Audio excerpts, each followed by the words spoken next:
दोस्तों, आज हम बात करने जा रहे हैं भारतीय सिनेमा के इतिहास के ऐसे सुपरस्टार की जिसके सिर्फ मुस्कुरा देने भर से सिनेमा घरों में सीटियां और तालियां बजने लगती थी।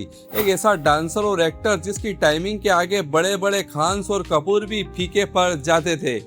90 के दशक में हीरो नंबर 1, दूल्हे राजा और कूली नंबर 1 जैसी फिल्मों से लगातार ब्लॉकबस्टर देने वाले गोविंदा एक दौर में बॉलीवुड के शहंशाह थे। लेकिन आज वही गोविंदा छोटे मोटे टीवी शोज, शादियों में डांस और पारिवारिक विवादों तक सीमित होकर रह गए हैं। आखिर ऐसा क्यों हुआ कि एक वक्त में 50-50 फिल्में साइन करने वाला यह महानायक अचानक बॉलीवुड के नक्शे से ही गायब हो गया। आज के इस वीडियो में हम गोविंदा के जीवन के उन माइनस पॉइंट, अंधविश्वास, थप्पड़ कांड, भांजे कृष्णा अभिषेक और पत्नी सुनीता के पारिवारिक कलेश से लेकर उनकी उन भारी गलतियों का सच बयां करेंगे जिसने उनके बने बनाए करियर और बच्चों के भविष्य को डुबो दिया। गोविंदा का जन्म 21 दिसंबर 1963 को हुआ था। उनके पिता अरुण कुमार आहूजा खुद एक एक्टर थे और मां निर्मला देवी शास्त्रीय गायिका थी। लेकिन पिता की एक फिल्म फ्लॉप होने के बाद उनका परिवार मुंबई के कार्टर रोड से विरार की एक चौल में रहने चला गया। बेहद गरीबी और तंगहाली से पले बड़े गोविंदा अपनी मां की भक्ति और आशीर्वाद के बल पर फिल्मों में कदम रखा। साल 1986 में फिल्म इल्जाम से उन्होंने बॉलीवुड में ऐसा धमाकेदार एंट्री मारी कि हर कोई दंग रह गया। स्ट्रीट डांसर के रूप में उन्होंने 80 के दशक के अंत तक एक ही दिन में 50 से 70 फिल्में साइन करने का रिकॉर्ड बना दिया था। 90 का दशक पूरी तरह से गोविंदा के नाम रहा। डायरेक्टर डेविड धवन के साथ उनकी जोड़ी ने बॉक्स ऑफिस पर नोटों की बरसात कर दी। आंखें, राजा बाबू, कूली नंबर 1, साजन चले ससुराल और बड़े मियाँ छोटे मियाँ जैसी एक से बढ़कर एक सुपरहिट फिल्मों ने उन्हें घर घर का चहेता बना दिया। उनके अतरंगी कपड़े, बेजोड़ कॉमिक टाइमिंग और कातिलाना डांस ने उन्हें आम जनता का भगवान बना दिया था। उस दौर में गोविंदा के स्टारडम का खौफ ऐसा था कि बड़े बड़े स्टार्स अपनी फिल्मों की रिलीज डेट उनके डर से आगे बढ़ा लेते थे। लेकिन जैसे जैसे गोविंदा सफलता की बुलंदियों पर पहुंचे, उनके साथ कुछ ऐसी आदतें जुड़ गई जो उनके करियर के लिए दीमक साबित हुई। गोविंदा अंधविश्वास और बाबाओं पर जरूरत से ज्यादा भरोसा करने लगे थे। मीडिया रिपोर्ट्स के मुताबिक वो ज्योतिषियों और बाबाओं की सलाह पर चलने लगे थे। अगर किसी बाबा ने कह दिया कि आज का दिन या मुहूर्त ठीक नहीं है या आज इस रंग के कपड़े पहनकर शूटिंग पर नहीं जाना है, तो गोविंदा शूटिंग रद्द कर देते या घंटों लेट पहुंचते थे। कभी कभी वो सेट पर 6 से 8 घंटे देरी से आते थे, जिससे डायरेक्टर्स और प्रोड्यूसर का लाखों रुपए का नुकसान होता था। उनकी इस गैर पेशेवर आदत से पूरी फिल्म इंडस्ट्री धीरे धीरे उनसे चिढ़ने लगी। दोस्तों, गोविंदा की जिंदगी को देखकर एक बात तो साफ समझ में आ जाती है कि चाहे कितना भी बड़ा सुपरस्टार हो, अगर वो समय के साथ अपनी आदतें नहीं बदलता है तो वक्त उसे बहुत पीछे छोड़ देता है दोस्तों। और गोविंदा के साथ भी वही हुआ, क्योंकि एक समय में 90s में गोविंदा ने 50-50 फिल्म एक साथ साइन की और आज उनके पास काम नहीं है दोस्तों। और ऐसा भी कहा जाता है कि गदर फिल्म सनी देओल से पहले गोविंदा को ऑफर हुई थी, लेकिन उन्होंने फिल्म करने से इनकार कर दिया क्योंकि उन्हें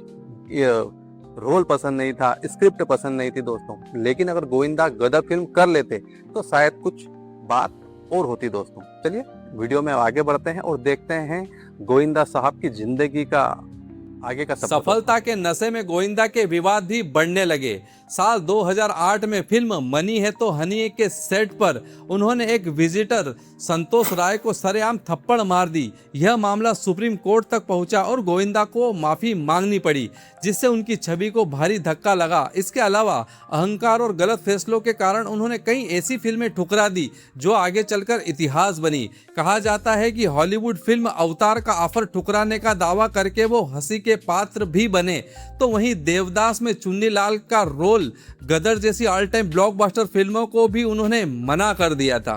साल 2004 में गोविंदा ने कांग्रेस के टिकट पर राजनीति में कदम रखा और सांसद बने, लेकिन राजनीति में भी उनका मन नहीं लगा और जनता उनसे नाराज हो गई। इसी दौर में उनके करियर का ग्राफ तेजी से नीचे गिरा। पर्सनल लाइफ में भी विवादों ने जगह बनाई। फिल्म हद कर दी आपने के समय में रानी मुखर्जी के साथ उनके अफेयर की खबरों ने काफी सुर्खियां बटोरी, जिससे उनकी शादीशुदा जिंदगी में भूचाल आ गया था। इसके बाद साल 2007 में पार्टनर फिल्म से उन्होंने कमबैक तो किया, लेकिन इसके बाद वो वक्त के साथ खुद को बदल नहीं पाए। एक्शन और मॉडर्न सिनेमा के दौर में गोविंदा पुराने ढर्रे पर ही अटके रहे और उनकी बात की फिल्में जैसे आ गया हीरो और रंगीला राजा बॉक्स ऑफिस पर औंधे मुंह घिर गई। फिल्मी करियर के ढलान के साथ साथ गोविंदा का पारिवारिक जीवन भी विवादों के बवंडर में घिर गया। पिछले 5-7 सालों में उनके भांजे मशहूर कॉमेडियन कृष्णा अभिषेक और उनकी पत्नी कश्मीरा शाह के साथ गोविंदा और उनकी पत्नी सुनीता आहूजा का झगड़ा सरेआम हो गया। मीडिया में एक दूसरे के खिलाफ तीखी बहस और बयानबाजी हो गई। सुनीता आहूजा ने साफ कह दिया कि वो जीते जी कृष्णा का चेहरा नहीं देखना चाहती है, तो वहीं कृष्णा ने भी कई बार आंसुओं के साथ दुख जताया। टीवी सीरियल शोज में पारिवारिक कलह के इस तमाशे ने गोविंदा की बची कुची गरिमा और इज्जत को भी गहरा नुकसान पहुंचाया। गोविंदा का प्रभाव न चलने का असर उनके बच्चों के करियर पर भी पड़ा। उनकी बेटी टीना आहूजा ने फिल्म सेकंड हैंड हस्बैंड से डेब्यू किया, लेकिन वो इंडस्ट्री में कोई पहचान नहीं बना सकी। उनके बेटे यशवर्धन आहूजा भी लंबे समय से लॉन्च होने का इंतजार कर रहे हैं। गोविंदा के माइनस पॉइंट और इंडस्ट्री में उनके बिगड़े संबंधों के कारण उनके बच्चों को भी वो सपोर्ट नहीं मिल सका जो अन्य स्टार किड्स को मिलता है। आज हालात ये है कि 90s का यह सुपरस्टार बड़े पर्दे पर काम न मिलने के कारण छोटे छोटे इवेंट्स, शादियों में डांस और रियलिटी शोज में बतौर गेस्ट आकर अपनी मौजूदगी दर्ज कराने को मजबूर है। दोस्तों, गोविंदा की जिंदगी हमें सिखाती है कि टैलेंट और हुनर आपको सफलता के शिखर पर पहुंचा तो सकता है, लेकिन अनुशासन, नम्रता और सही फैसले आपको उस शिखर पर बनाए रखते हैं। अंधविश्वास, सेट पर अनप्रोफेशनल रवैया और पारिवारिक झगड़ों ने एक ऐसे लेजेंड के करियर पर विराम लगा दिया जो बॉलीवुड का बेताज बादशाह बन सकता था। इसके बावजूद गोविंदा का वो दौर, उनके वो अमर डांस स्टेप और राजा बाबू का वो अंदाज हमारे दिलों में हमेशा जिंदा रहेगा। दोस्तों, गोविंदा की कौन सी फिल्म या गाना आपका सबसे पसंदीदा है? दूल्हे राजा या कुली नंबर 1 कमेंट्स में जरूर बताएं। अगर वीडियो पसंद आया हो तो इसे लाइक करें और चैनल को सब्सक्राइब करना ना भूलें। मिलते हैं अगले वीडियो में। धन्यवाद।